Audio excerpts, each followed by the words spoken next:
En réalité, quelqu'un qui est déjà endetté, qui a pris divers crédits de consommation, n'est pas encore qualifié pour aller demander un prêt immobilier. C'est peut-être pas le moment, n'est-ce pas?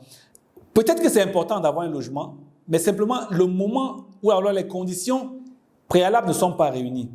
Le premier conseil que je dis, c'est, comme on le recommande à l'étape 4, pour ceux qui sont familiers au modèle sérénité, au parcours sérénité financière 365, vous savez, dans les 6 étapes, les 3 premières étapes constituent les fondations qui vous permettent de bâtir votre capacité à épargner.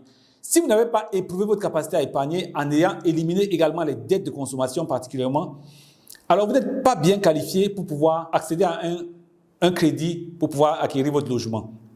Donc, conseil numéro 1, attelez-vous à éliminer au préalable toutes les dettes de consommation. Conseil numéro 2, il faudrait que vous limitiez le remboursement maximum à prélever. Et moi, je suggère 35%. Pourquoi? Quand vous essayez d'avoir un nouveau logement, il y a d'autres charges d'électricité, d'eau et d'entretien de domicile qui peuvent venir amputer encore vos revenus mensuels et limiter votre capacité à pouvoir couvrir vos charges courantes. Donc, limiter à 35%. Troisièmement, il faudrait que le crédit, je vous recommande de vous limiter à 15 ans. Pourquoi? Même si les banques offrent 20 ans, d'ailleurs, j'ai vu des personnes qui me disaient que 20 ans, c'est petit parce qu'en Occident, on offre 30 ans.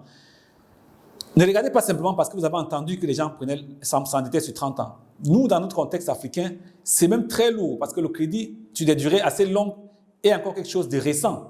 C'est pas, il y a 10 ans, beaucoup de banques n'offraient pas le crédit, par exemple, à 20 ans. Donc, c'est quelque chose qui est encore nouveau.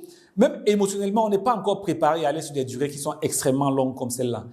Et d'ailleurs, si vous n'êtes pas préparé, vous, à avoir déjà reçu une expérience du crédit avant, vous allez bien accepter 20 ans, peut-être même vouloir plus, mais en chemin, vous allez vous rendre compte que c'est assez lourd.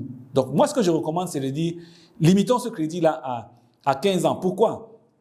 D'abord, on a limité à 35% de notre quotité, on a limité à 15 ans. On a espoir que nos revenus vont augmenter. Donc, pendant que nos revenus vont augmenter, on aura peut-être un peu plus de marge.